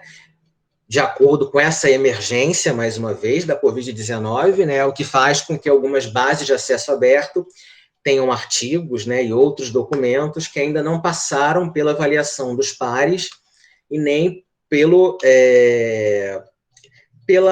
cunho, né? Ainda não passaram pelo crivo das revistas científicas, né? Não foram aceitos, artigos não aceitos por revistas científicas. Então, por mais que essas bases de pré-prints, né, elas mostrem que isso não é muito difícil disso acontecer, quase impossível disso acontecer, enfim, há alguns casos, né, em que alguma informação equivocada dos pré-prints acabaram sendo reusadas, compartilhadas, e aí esse documento ele teve que ser retirado dessas bases, né? Então, ao mesmo tempo, né, mais uma vez, ele está como aspecto negativo aqui, mas ele pode ser positivo, porque ao mesmo tempo em que um pré-print, né, ele pode acarretar essa questão da informação, né, tá uma informação errada, que não foi avaliada por pares, ele funciona como essa informação urgente que a gente vive em tempos de pandemia, né? Propriedade intelectual e ciência aberta, né?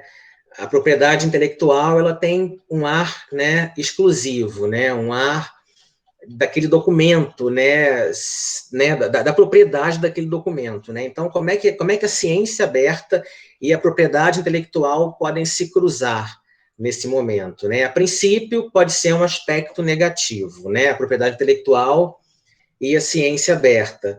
Mas, ao mesmo tempo, a gente pode pensar também da propriedade intelectual e da ciência aberta sem esse caráter exclusivista da PI, né? A gente pode pensar numa ciência colaborativa, né? A gente pode pensar numa união entre a PI, né, a propriedade intelectual, e a gente pode pensar também na ciência aberta junto disso, né? Tirando esse caráter exclusivista e funcionando como uma ciência colaborativa mesmo, né? Como a gente pode falar numa autoria colaborativa em relação a isso. E aí eu coloquei também o plágio, né? A gente não tem como, né? É uma questão muito complicada, muito cara, né? A ciência aberta, né? Os dados estão ali abertos, estão ali disponíveis na hora que você quiser, no momento em que você quiser, podem ser compartilhados, eles podem ser reusados, né?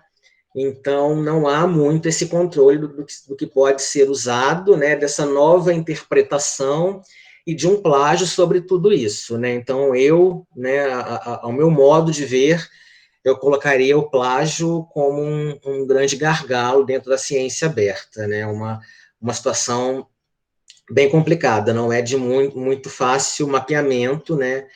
E bem complicado a gente tentar evitar isso, né?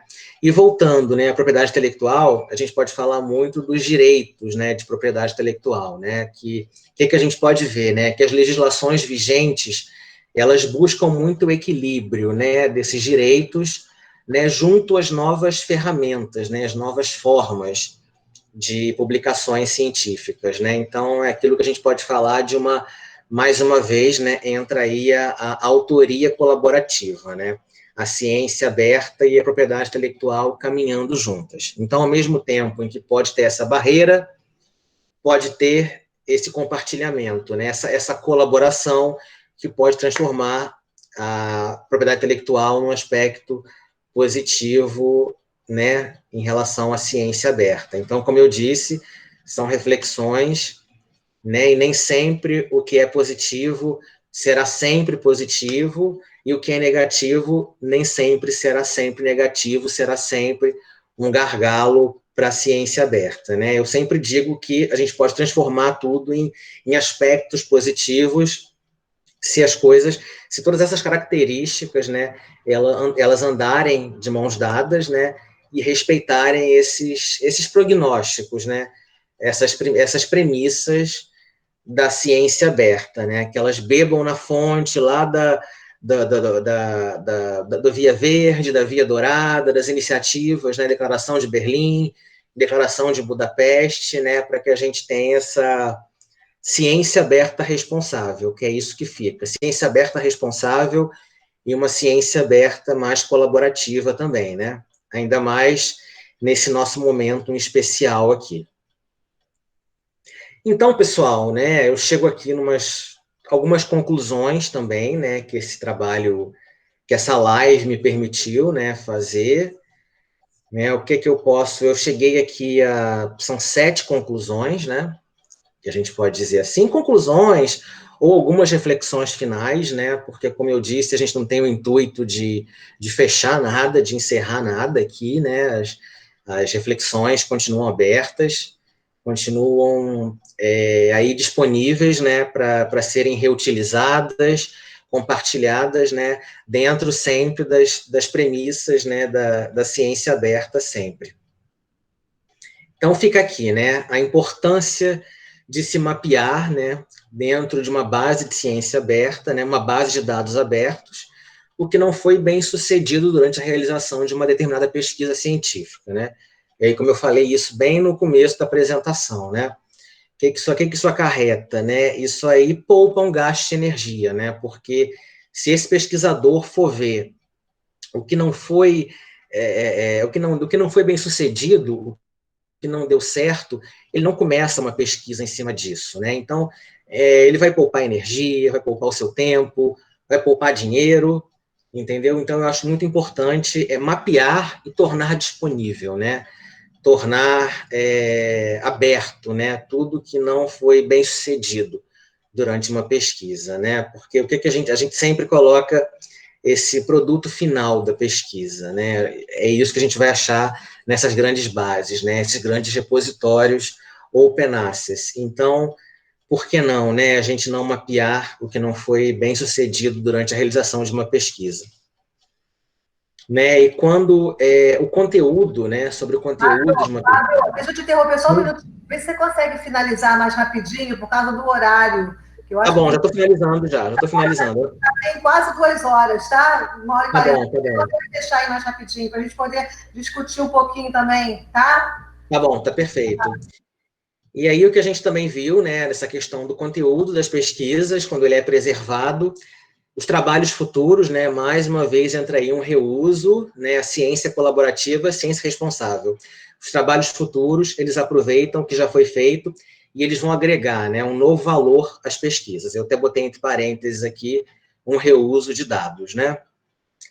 E eu falo sobre o repositório, né, o que ele resulta, né, as características de um repositório, e tanto o cientista, né, quanto o público em geral, eles devem tratar a ciência aberta com cuidado e responsabilidade, né? E a pertinência cada vez maior, né, a colaboração entre o pesquisador, né, e o bibliotecário, né, mediando a curadoria digital, né, a ciência de dados, o tratamento informacional, a prospecção informacional, o mapeamento de dados, né? E, para finalizar, né, o que ficou de conclusão é o papel primordial, né, das universidades, as instituições científicas, né, e de pesquisa no enfrentamento à pandemia da Covid-19. Eu espero que todos tenham gostado. Esse aqui é meu e-mail, para quem se interessar, né, fabio.ferreira@eq.frj.br. Depois não tem problema, quem pedir eu passo o e-mail para vocês. Né, eu agradeço muito a participação de todos vocês aí, mais uma vez agradecendo a professora Suzana o convite, e agradecendo a Unitec, né, que é o Núcleo de Estudos Industriais e Tecnológicos da EQ. Então é isso aí, pessoal, espero ter sido bem claro, e agradeço aí vocês, e peço desculpas por qualquer coisa aí.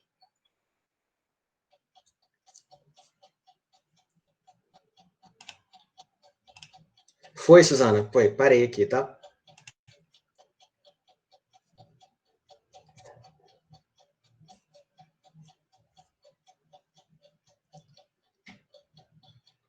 Suzana, seu microfone está... Desculpa, falou super bem, super interessante que você falou. Obrigado.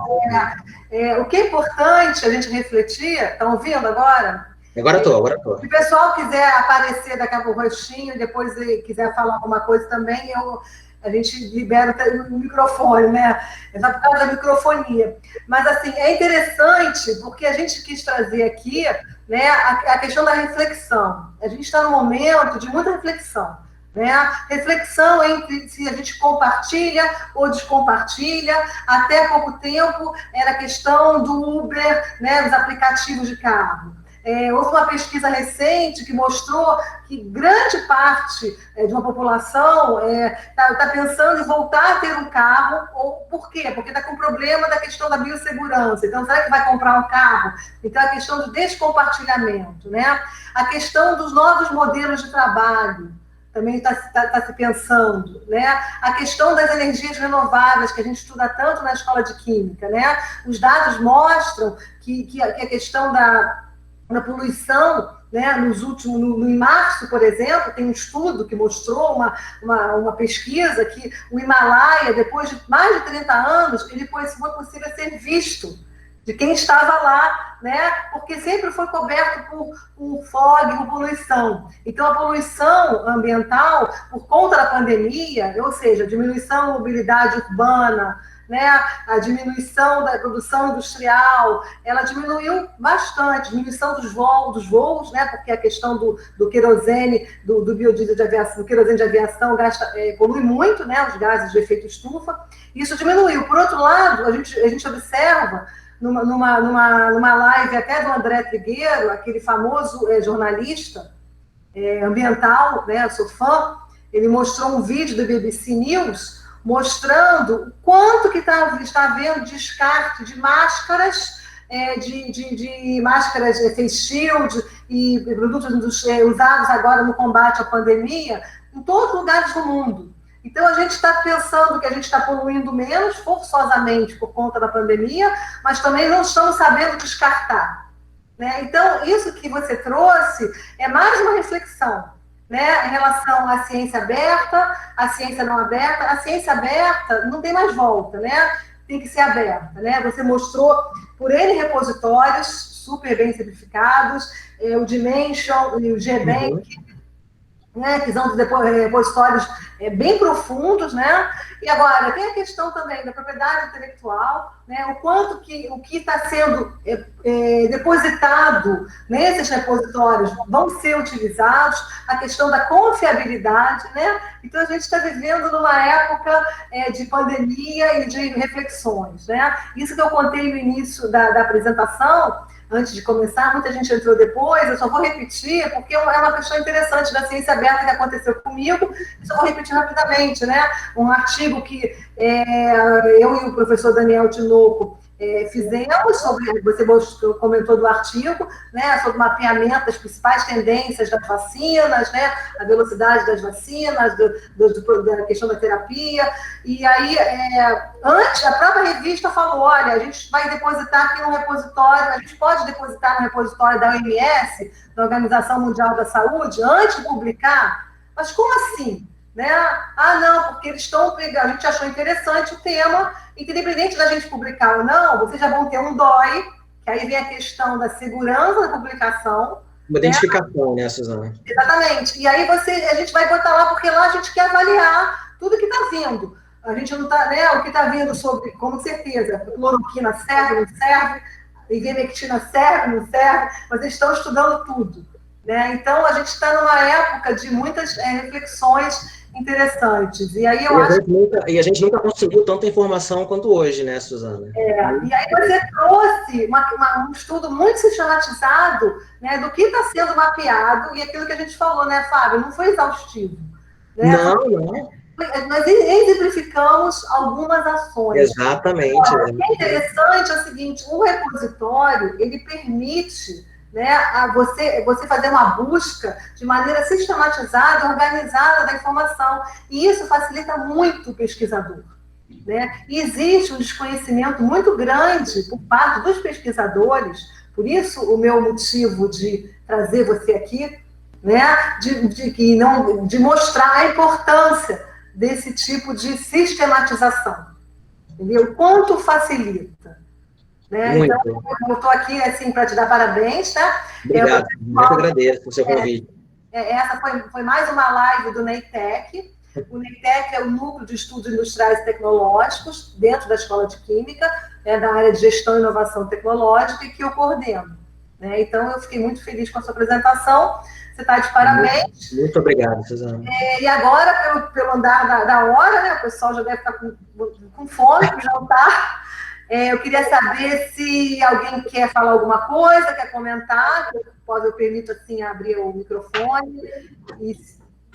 Deixa eu fechar o microfone aqui para o pessoal poder falar.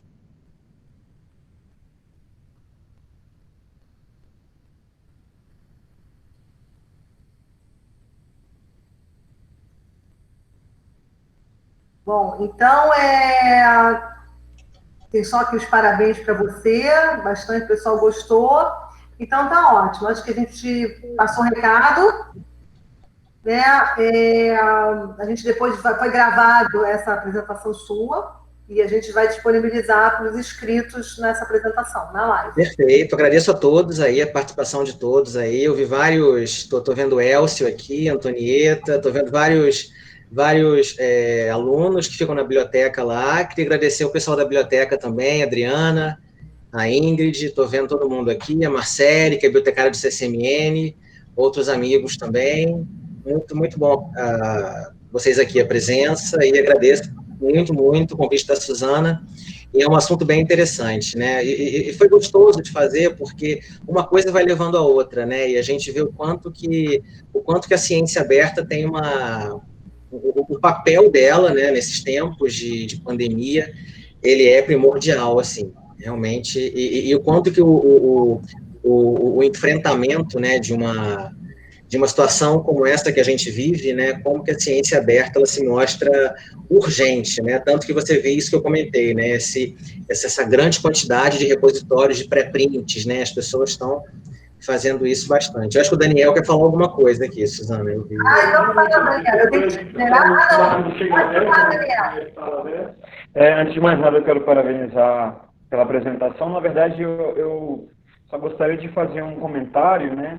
que é sobre essa questão dos pré-prints, que eu até vi que a Suzana comentou aí fez um comentário aí no chat, e também sobre essa questão do acesso aberto. A gente vê não só aquela experiência que a gente está tendo na Covid-19, mas cada vez mais, quando a gente pega a lista dos periódicos que estão participando dessa ciência aberta, e não está só limitado à pandemia. Talvez a pandemia tenha dado o pontapé inicial aí para que a ciência pudesse ter esse olhar cada vez mais social, Afinal de contas, nós fazemos ciência para a sociedade, para trazer um benefício às pessoas.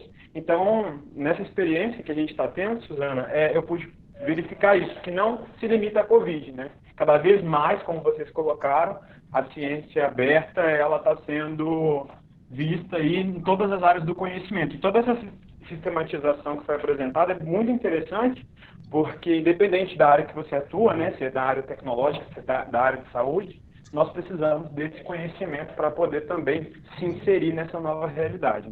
Então, era só esse meu comentário mesmo, e eu gostei bastante. Sempre muito Obrigado, bom Daniel. os trabalhos de vocês aí da Escola de Química, e do NEITEC, com parceria. O NEITEC, ele permite que a gente consiga saber, por exemplo, e eu não sabia de tudo isso de vocês, que vocês fazem de trabalho, então parabéns, de verdade. Obrigado, Daniel. Obrigado. Obrigada, Daniel. É muito bom. A gente tem que trazer sempre as competências para cá, Fábio? E divulgar os bons trabalhos, E aí, para isso que a gente está na universidade, Esse caráter interdisciplinar, Suzana, sempre, Tá. O Michel, peraí. O Elcio está sem microfone. O Michel quer perguntar. Hoje, usando o PC. Logo você, Elcio, que adora falar. Gostaria apenas de registrar meus parabéns pela ótima e importante apresentação. Viva o NEITEC, trazendo informação com fundamentação, contextualização, de forma segura e oportuna para esse momento delicado que vivemos. Isso aí, Elcio, estamos juntos. O Michel, ele gostaria de perguntar. Pode falar, Michel. Oi, primeiramente, parabéns pela apresentação, foi excelente. Obrigado, Michel. E segundo, eu queria saber mais sua opinião mesmo em relação à divulgação dos dados no Brasil, relacionados à Covid. Se vocês quiserem aparecer o rosto aqui para a gente tirar uma foto de quem ainda ficou até o final, pode aparecer, tá? Pode aparecer aqui, todos vocês. Eu estou sem webcam agora, mas eu posso botar daqui a pouco. Queria saber o que você acha sobre a divulgação de dados da Covid no Brasil, porque já houve algumas mudanças sobre essa divulgação, já houve um debate, o governo voltou atrás e passou a divulgar o total, antes não quiseram divulgar por um tempo, e eu queria saber o que você acha disso tudo, qual é o melhor cenário, se o Ministério da Saúde tem agido corretamente em divulgar esses dados. O que você acha, no geral, assim?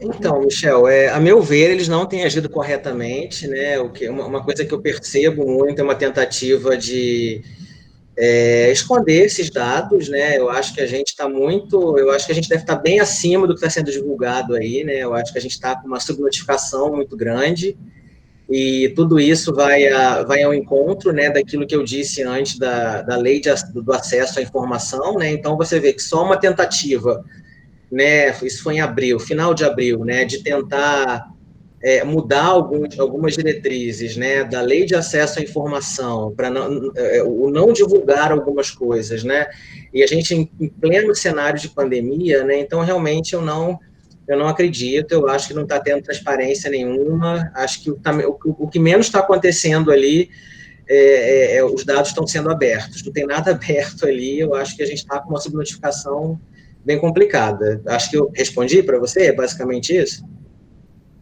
Sim. Queria saber mais sua opinião mesmo. Sim. É basicamente isso aí. Obrigado pela pergunta aí, Michel. Ótima pergunta. Bom, o Ivaldo, quer perguntar, Ivaldo? Você está aí ainda?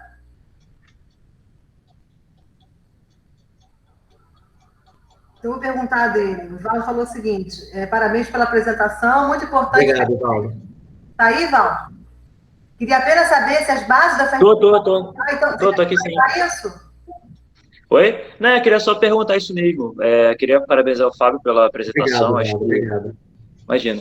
É muito pertinente, é importante a gente saber como as universidades, né, a própria FRJ tem agido, né, com a questão da ciência mesmo e também da disponibilidade de dados, né, como isso tudo tem modificado bastante, né, no cenário da pandemia.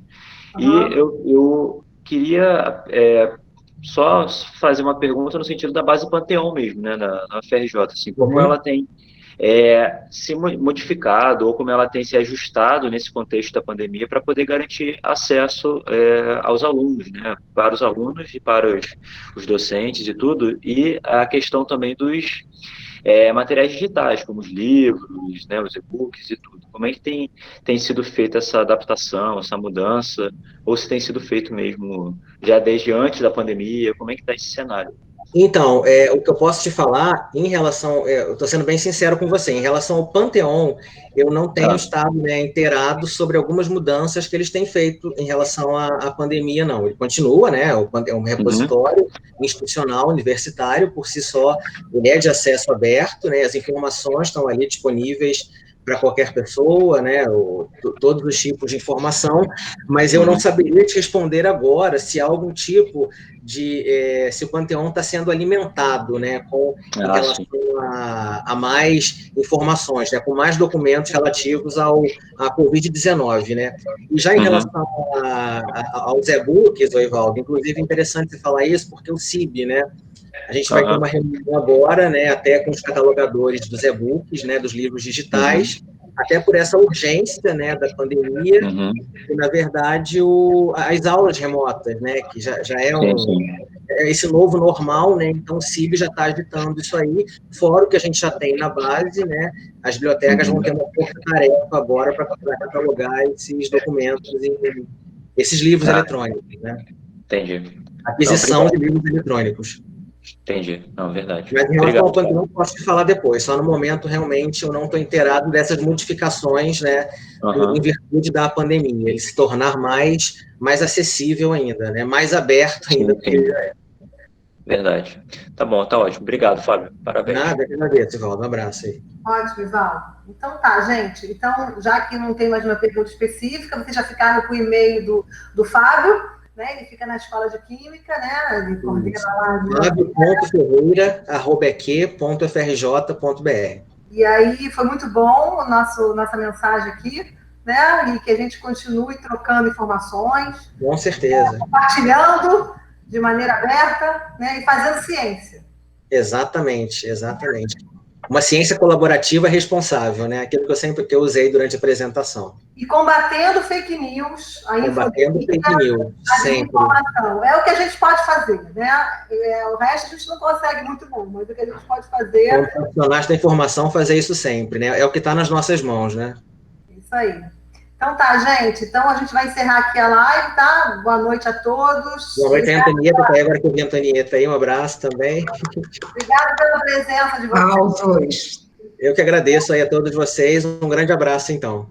Fiquem bem e se cuidem. Um abraço a todos. Um abraço, saúde a todos aí. Um abração. Tchau, tchau. Tchau, tchau. Boa noite. Boa noite.